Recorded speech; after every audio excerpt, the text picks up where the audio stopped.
Hi, over the last few days I have been making sourdough for the first time, or virtually the first time. I did try about 18 months ago, but I didn't have any success. So I'm excited to say it actually worked this time. So I just wanted to show you some of the items that I use that you kind of need to make sourdough.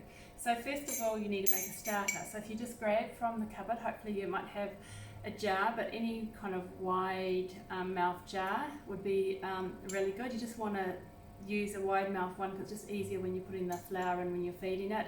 And to mix it up, I just use a chopstick, and the reason I do that is because it gets into all the corners and then it's really easy to clean. Originally I used my hand because I read somewhere that's what you should do, but then it was really messy and it's like, oh, I can't be bothered doing this every day. So I then read about this little tip, so that's what I use.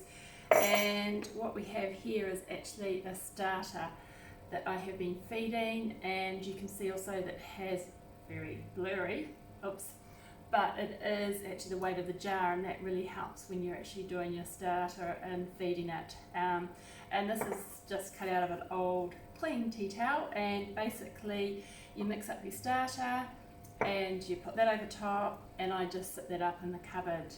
So the other things that you need though is scales, especially ones that you can zero out, because basically you're putting your jar on there, you're adding your different ingredients, which is basically flour and water, and then you're giving that a mix around, so that just aids with that. And then the other thing that you need is a great big stainless steel bowl or something similar, so that's when you're actually making the bread. You are using that to mix it in. Again, it needs to sit on your scales because you're weighing as well. So I will share what recipe I use as well. The other thing that's really handy is, well, you kind of really need, is your proving bowl. So you can buy baskets, I have seen, but I just grabbed this out of the cupboard, and you can see it has a cloth in it. So I just happen to have some organic cotton material, just as you do.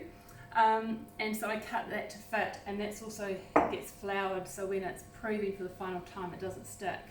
And the other thing you need is some really good heavy duty oven mitts, because this is really hot when you cook it in this, and it just makes it a lot safer for getting it out of the oven. And the last thing that you need is one of these, which, because I had tried to make sourdough a little while ago, I bought one specially. Don't ask me what I did to it, but it isn't looking too crash hot. But I think I tried to, actually from memory, I think I tried to season it like you do cast iron, but it's enamel inside, so whoopsie. But it works. But basically, I have a loaf here that I made. So basically, you pour the dough onto your sheet.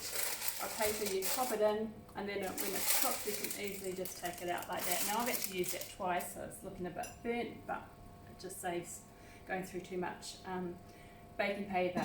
And then so you cook it for a portion of the time, the lid off, and then you take the lid off for the remainder. So basically I do 20 minutes with the lid on, and then 20-25 minutes with the lid off.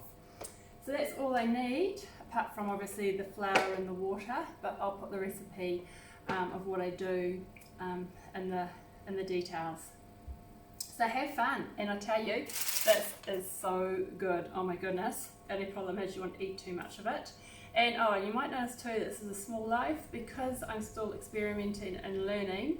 I just felt I didn't want to do the full 1,000 grams or whatever it is of flour, just in case it didn't work. But that's the second one that's worked really well. And I also tried 2 different ways of kind of doing the kneading process as well. Anyhow, have fun.